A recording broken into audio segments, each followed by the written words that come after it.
on. Bonjour and welcome to the Paris International Film Festival. My name is Charlène Marrié and I'm the filmmaker's liaison. Today I will be hosting a Q&A with the talented director Fabrizio Gammardella and producer Ailish Castillo for their short animation Piglet's Tale. So I have a few questions for you today, starting with whoever would like to answer. For those who have not seen the film yet, how would you describe it and what is the message behind it?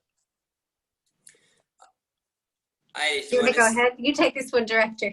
Okay. Well, the main idea behind the movie was trying to make people aware about animal welfare. So the main idea was trying to put ourselves in the shoes of animals, what they really feel and suffer when it comes to be treated as a commodities and as food rather than as living beings. So this is pretty much the main idea behind the movie, but it's also a movie that the idea was born.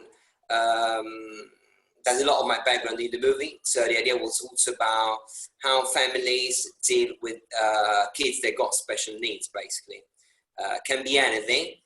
In our case was a kid able to turn himself into a piglet, which is obviously some sort of a metaphor for something else. Could have been anything. And those, I think, are the two main topics, the two main, of the movie, basically. Okay. And would you like to add anything to it, Ailish? Yeah, I mean, for me, what stood out was the relationship between parent and child. There are many layers. It's, of course, 100% about animal welfare. And it really opens your eyes. I mean, I challenge anyone not to be moved by this piece of work. But as a mother, I really saw the relationship side between parent and child and how jealousy can be a factor, and it's completely normal, but nobody talks about it. And it's just how each parent dealt with his special gift so differently. I found that really interesting. Yeah, I definitely felt, I was actually so shocked at the ending when, I mean, no spoilers. It's okay, I'm not gonna say. Okay. Yeah, but I was when everything happens. It was like such a twist, and I was like, oh my goodness, and then I felt so bad, and yeah, that's why I feel like everyone should watch this film, because it starts off so super cute and innocent, and then you just realize the dark side of, well, what can happen within a family, like, it's just like a facade, and then like the deeper layers and stuff of what can happen, I guess, when people with special needs, or I guess in terms of animal welfare and stuff. So yeah, and I think it just makes you think as well at the end. It really does.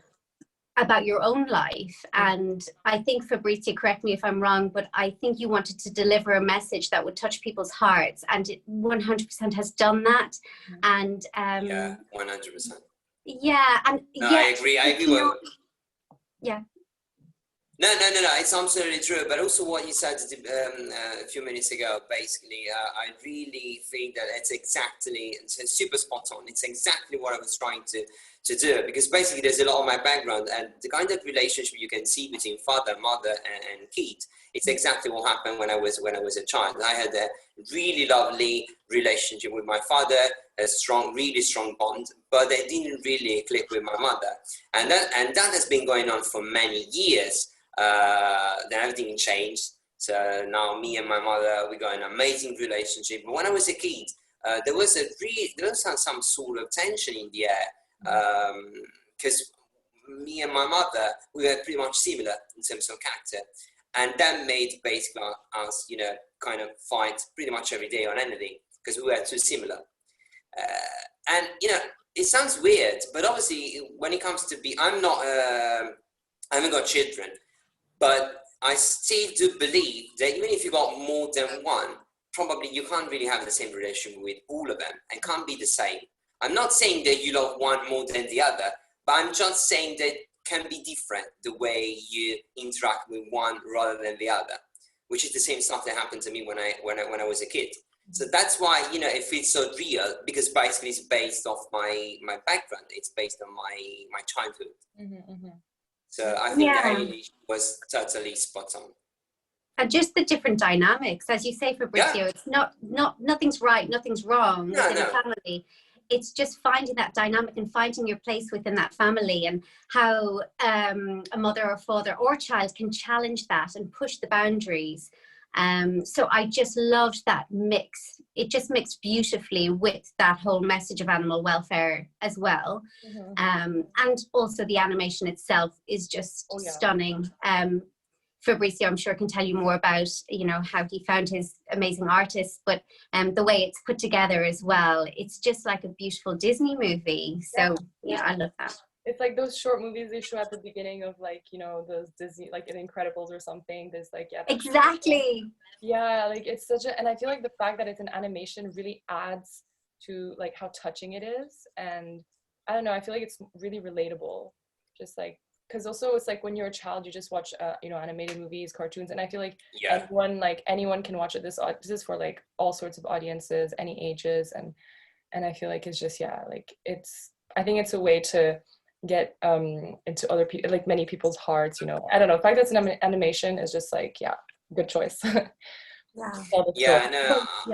wouldn't recommend it for kids, would we, Fab? I mean, I get it, but then I feel like if I were a kid and I watched it, like I would be like, oh, what is going on? But I don't know, I feel like it's still possible to show it to kids. No, I mean, I kind of, to be honest, I'm conflicted when it comes to this kind of, because when I was a kid, I used to watch a lot of Japanese movies and animation, because in Italy they are really, really popular. I think that the first country in Europe when it comes to Japanese animation and in comic books is France, and after France, the second one was Italy.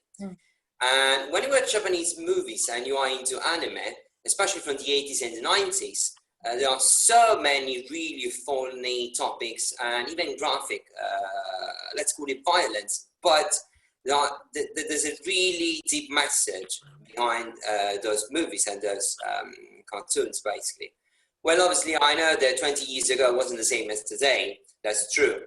But still, I think that animation has something probably, there's more to animation than just, you know, entertaining kids.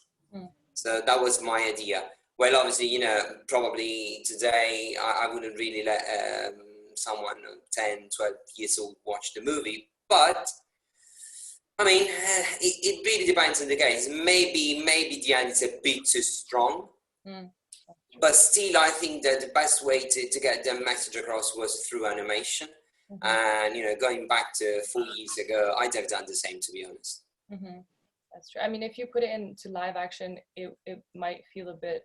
It wouldn't work. The animation, the animation, I think, lures you in. Not lures you in. That's kind of negative, but it does draw you in beautifully, and you appreciate it a lot more, I think. And the message is delivered without it being in your face and brutal, so to speak. That's true. I think that will then turn people away, and they won't get the message because they'll become defensive. Whereas this way, the animation keeps it on that tone of delivering a message, and you can still appreciate the film itself. Yeah, that's true. I mean, like, because I actually watched the film after editing the trailer, the official trailer, and the shot, well, the scene that really grabbed my attention was when he was you know, when she was like giving him milk from her breast, and then he turns into a pig, and then back to a boy, a kid. And then that was the scene that I was like, oh my god, I need to watch this like ASAP. Actually, I edited the trailer before watching any of the films, so I just like selected, like scrolling through all of them, checking, oh, what are the coolest scenes and stuff, and that was the one that grabbed me. Also, when he goes into the oven the first time, I was like, oh, that's like interesting. And then like really, really great film. Like it just grabbed me. Just like the images are very different from what you would expect. I feel like it's very like it's like you showed everything. It's not like censored, and I really like appreciate that about that film. There's actually one scene I decided to cut, to be honest. Really? I don't want to spoil anything to people, but you know in which scene, so at the very end, there was a close-up from within a certain place, from inside, basically. But I decided to cut that scene out and to keep just one master shot, which is the one where with the father reading the book, basically by the fireplace. So in that scene, then now it's basically a long take. There was a scene. There was a cut in between, halfway. But I decided to remove it. I think we had an email exchange with Ailish about that scene, because I mentioned that I was about probably to remove that one. And I think that was a really good idea, because that scene was a bit too much. And to touch upon what Ailish just said, basically, that could have turned people away. I think that was probably the one shot that could have turned people away, rather than making them probably open their eyes, or even not necessarily, you know, a couple of friends, a couple of people I'm in touch with, they literally turned vegetarian and then vegan after watching the movie. But that wasn't my idea at the beginning. I mean, my idea was just simply, just don't.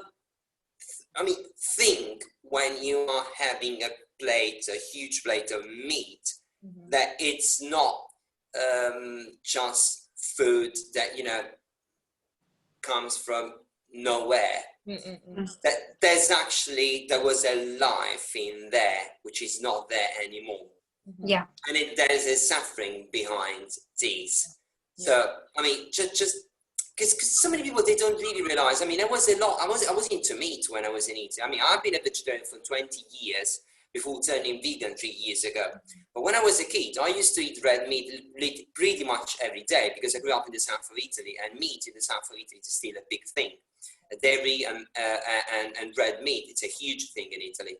So you can't even say no. It's really tough. It's really tricky. Yeah. So I was into red meat.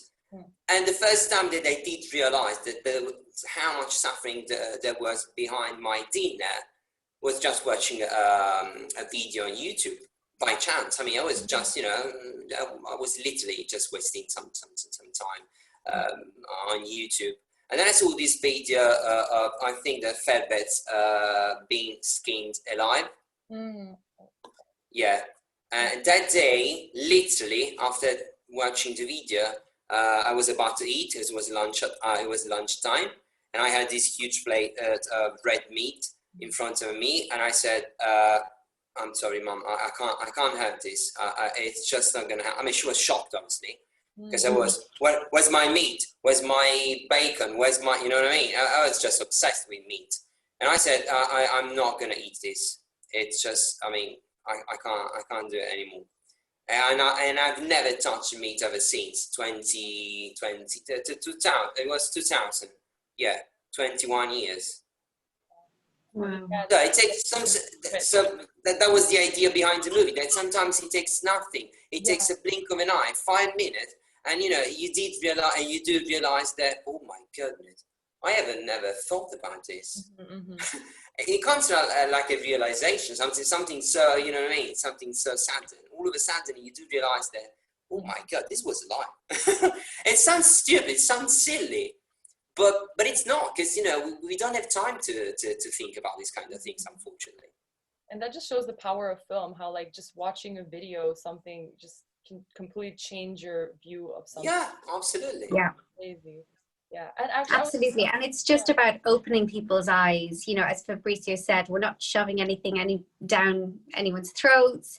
It's just to let them know there is another world outside your shopping basket. You know, something happened before you pick that up off the shelf. And, you know, if they want to know about it, great. This movie is artistically done, and it does open your eyes. And it also is very entertaining. You know, it's just a beautiful piece of work. I think it's a work of art. I mean, those artists worked so hard, didn't they, Fabs? Yeah, definitely. I mean, if I can actually spend just a couple of minutes, even a minute, just a big shout out to, first of all, the lead animator from France. She's from France, by the way, Léana Lapointe. Yeah, Léana Lapointe. Because basically, when we started 4 years ago, I mean, we didn't really know how long it was going to take to get this movie done. I mean, 4 years, it's a lot of time. And at the beginning, this was supposed to be a 6-month job. Then she decided, at the beginning it was supposed to be a 6-month job. But then she decided to believe in the project, which is something really rare nowadays because people have got so much to do. And also sometimes that's life, so you can't really, jangle between too many things because there's everyday life. You need to make a living, so many things going on. But she has never, she's the type never give up, basically. So 4 years, she got the movie done. I really can't spend enough good words about Leonardo. And also Veronica, the storyboard artist from Italy, which is now basically a friend of mine. The weird thing is I've never met any of them. So they are like, it's crazy. We have never met in person, not even once in our lives. Some of my most trusted, collaborators, like Leonardo, Veronica, we've been working together for years, never met each other in person, which is crazy. At the end of the day, so much trust, so much work. And also, my family, and towards pretty much the end of the process, but the beginning of, before the run of festivals and the kind of things, I had, I was lucky enough to run into Ailish for other reasons, basically, because we worked together on Ailish amazing short film, which is The Widow. And after we worked together, I worked with her as a video editor. And then she got on board and really helped the movie, take the step. She really helped me take the movie to a different level, because without her, I don't think I'd have been able to manage properly the crowdfunding campaign and everything else. So, apart from me, all women, basically, which is great, which is amazing. That's really good. There was Dat as well, isn't there? Huh? Dat New. Yeah, Dan Nguyen is the background artist from Vietnam. And that's another crazy story because that basically worked on watercolor backgrounds in a traditional way, so not digital backgrounds, basically. Okay. So what happened? He didn't really have a powerful machine, a computer to work with, so he had to literally walk to a friend who had a scanner to scan all the basically background every day. So to walk to another friend to scan the background, to send everything to me. It took a lot of time to get all the backgrounds done because he didn't really have any experience in the field. He wasn't really a background artist. So, and that's another crazy story, because as soon as I can, I really want to go over to Vietnam to meet him in person, because it's crazy. This guy from nowhere, at the end of the day, he was from a tiny place in Vietnam. Never worked on anything. There are so many interesting stories behind this short film. People that you meet, that's like, and you, It's amazing. And the pieces of the puzzle just came together. Like, I remember when Fabs was editing my film, and we were talking, and he was telling me about this film animation that he was putting together, and he was so excited about it, and I could really see the passion in him as he was telling me about this, and it was really coming from his heart. And I thought, wow, instantly I was interested. And I didn't for a second think that he would want me on board, but I was dying to see the finished product, and I just wanted to support him in any way. And so then I think you sent me an email and you were like, by the way, I've got the animation to a place now where I'm kind of looking for producers, what do you think? And like, literally, it was just like a 1-paragraph pitch, and I read that pitch and I was like, I'm in. I think I just wrote you back 2 words, I'm in, and that was it. And you were like, well, no, there's more to it. I need to tell you there's a darker side. And I was like, I don't care. Yeah. I was so scared. I was so afraid. No, but you know why? Because basically, the same day when I sent the preview, the draft to Ailish, I had sent the same draft to an Oscar-winning editor, Paul Hirsch, and I got feedback from Ailish and from him.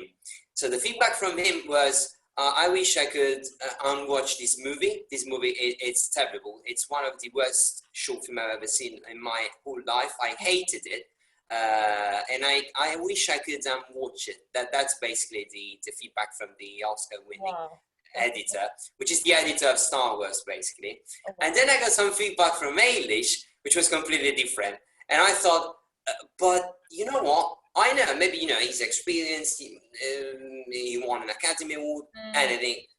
But I don't think he really got the point of the movie. And when I read Ailish feedback, I thought, oh, wait a minute. Not because, I want to be honest with you, I'm okay when someone doesn't like the movie. That's okay, it's how it works, you know what I mean? But it's why you don't like something that makes a huge difference to me. And I think they missed completely the point of the movie. But Ailish was so spot on in the feedback, and then I thought, okay, you know what? I'm not scared anymore. I think she's right. This is exactly what I was the kind of message I was trying to get across. So let's do it. Let's start to run festivals, whatever it is. I don't care anymore about people's opinion, because I think that if she got the message so easily, it means that if you want to, you can get it. Yeah. So it's not about the movie. Yeah. It's about who's watching the movie, basically. Yeah, and it's not going to be for everyone. And as you said, Fab, that's fine. That's art. I'm not into certain movies that other people are huge fans of, so that's life. But at the same time, if you believe in something that much, and if you're that passionate about it, and it's also really good, I mean, I think Fabs and I were just on the same page, so that really helped. Yeah, I feel like it's just, it's all about just like how everyone sees things differently, because technically the movie was it was perfect, because I mean the animation is like spot on, everything is super everything is very polished, but then it's just the story just depends on what your taste is, and if you don't like that kind of story, then it's not for you. So and that's fine too, you move on to the next one. That's true. That's true. So I mean everyone's entitled to their own opinions, and I guess that's fine. But so I mean, I was gonna ask what the biggest challenges were for your film. I'm guessing it was distance between. That was, I think the biggest one was probably financial resources. Because the thing with animation is extremely expensive and time consuming. And we were trying to get done a short film with literally one animator, because this movie has been animated by one person from scratch. So from the first panel to the last frame, just one person worked on it. So Léana Lapointe from France. And, when you try to do something like that, it gets really tricky, because, I mean, trying to get done a short film in 4 years, it's a lot of time. So many things change, in 4 years. And especially for me, because basically I was in Italy when I wrote the script the first time. I was still in Italy in 2015. But then in October 2015, I moved to London. When you move from Italy, from the south of Italy, from a town of 10,000 people to a 9 million big city like London, and you are 30 years old and you need to start again, you don't speak one word of English. I mean, it took me 4 years to get the movie done. But in the meantime, I had so much going on, and juggling between my life, my work, all the kind of stuff that you have to deal with in London. And I mean, trying to find a flat and flatmates and issues and stuff. So the biggest big thing I had to deal with were personal things, rather than and obviously money, but eventually we got it done. And I mean, if you're and it's hard. I mean, ideally you'd want to be in the same room as these people. However, because they all had their own studios, and Fabrizio was such a great communicator back and forth through email, it just kind of worked. And then when pandemic hit, it was kind of the perfect lockdown project, because nobody needed to be beside each other in order to get this done, so actually, in a weird way, it was a good thing. Not the pandemic, obviously, but the timing was right. So at least it turned out well, and the crowdfunding managed to drum up some funds, and I think it's a success. I mean, look at all the festivals it's been accepted into. I can see in your background, it's just. It's Oh incredible. no! I mean, so far I'm really happy about what's going on at the moment. Even if you can't really feel it, because unfortunately you can't attend film festivals, so you can't shake hands and meet people and feel that kind of vibe. And maybe you can sit in the front row and see the screens on a big screen. Well, obviously, it makes a huge difference because you get an email. Well, yeah, that's okay, and then you get the certificate, the PDF, the JPEG, and everything. But you can't really feel, warmth that you can actually feel from people in the flesh when you are there. So it's amazing, and I think this is going to be a huge portfolio for me as an animation director, and maybe. As soon as we come back to a normal life, obviously, and I can start again to attend film festivals, maybe other, big things can happen. But it's thanks to Ailish and the crowdfunding campaign that we are having this successful run of festivals. I got to be honest with you, because festivals are, and that's okay, fairly expensive. Not all of them, but obviously, you need to put money into film festivals, because otherwise, chances are really, really slim. And that's thanks to the crowdfunding campaign that we managed to achieve these, I think, really good results for this kind of project, which I thought at the beginning was a niche project, especially in India. It's having so much success in India. Really? Might be related, yeah, absolutely. They're loving it. I mean, we won already 11 film festivals, and out of 11 film festivals, I think that probably 60% is down in India. It's because it might be a cultural thing. Yeah, I think so, because they're mostly vegetarian over there. Yeah. Like animals. Actually, I was wondering, is there like a specific reason why you chose a pig instead of any other animal? There is a really specific one. In 2012, I shot a documentary into a slaughterhouse in the south of Italy. So I saw with my eyes what happens to pigs. I was there with my camcorder. I recorded everything. I was there with my girlfriend. I was about to faint. She was not, because she's from the countryside, so she was used to it. I was about to faint. What really, I was already vegetarian, so I wasn't eating meat. But what struck me at the time and made me so, it's really hard to describe, but it was the way they were led to the ramp before getting killed.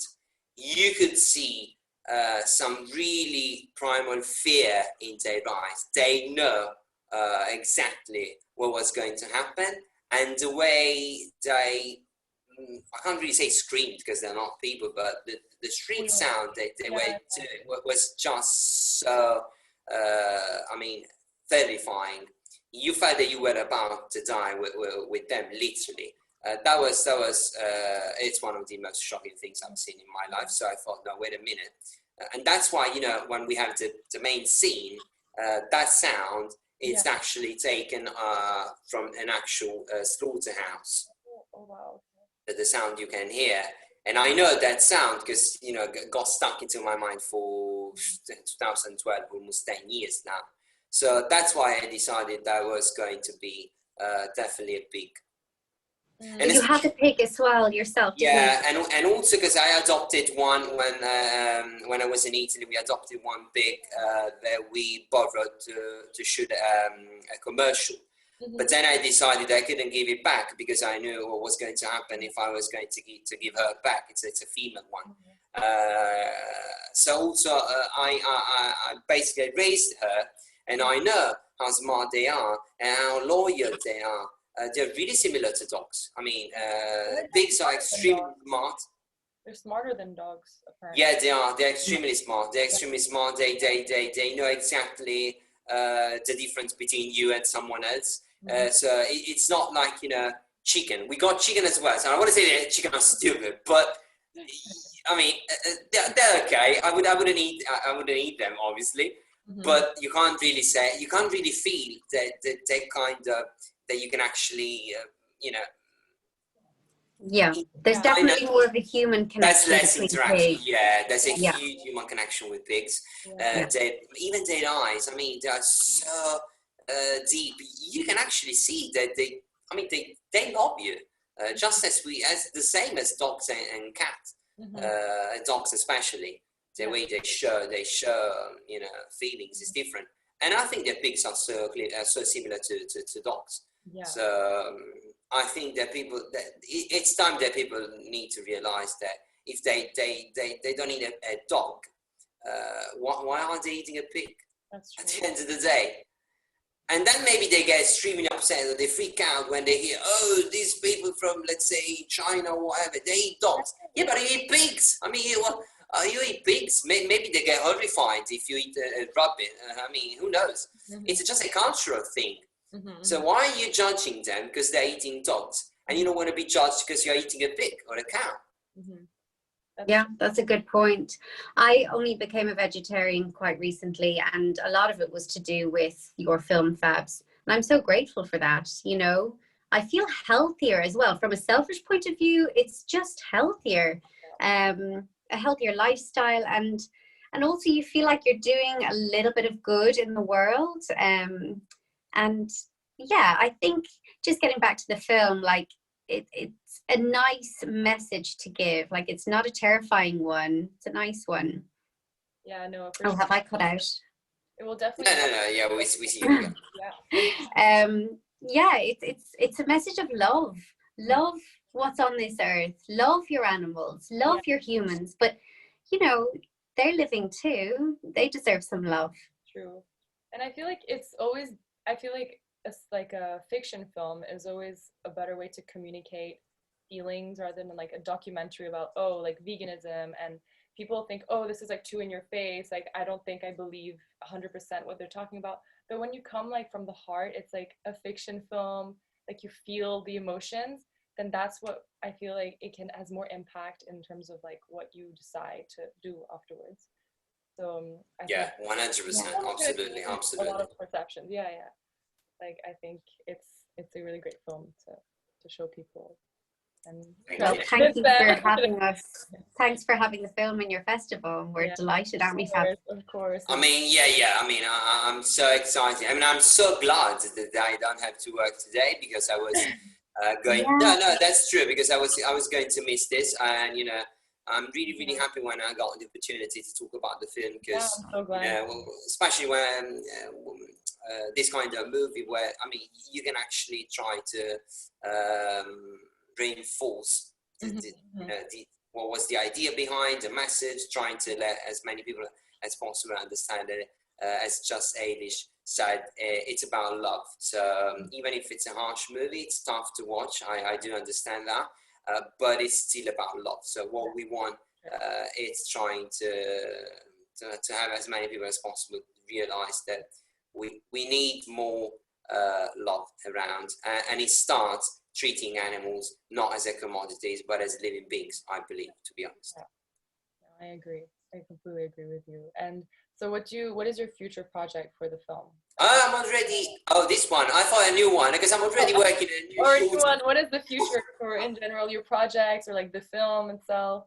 Like, what is I mean, at the moment, what I'm trying to do, I'm trying to reach out to big animal organizations. Yeah. Because after the random festivals, I want to donate this movie to probably, it might be PETA UK or another one, but I want to give them permission to show the movie during the day. I don't know, meetings or events, or you know, maybe if they organize some sort of screening, which some of these organizations they do organize screenings, but rather than showing people you know, a documentary from a school to house, something different, which might be way more effective, you know, can be extremely effective. It can be a different way to make people understand, or to make people you know, trying to open their eyes.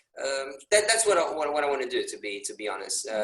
It's not going to happen soon, obviously, because we still need a couple of years, because usually the Random Festival usually lasts for a couple of years to 3 years. But then what I want to do, I just want to donate the movie to a big organization, hoping that they you know, they want to use it. Because otherwise I don't want to put it on a shelf, but just you know, doesn't make any sense to me, to be honest. That wasn't the purpose behind the movie, so that's what I want to do. But in the meantime, I'm working on a new one already.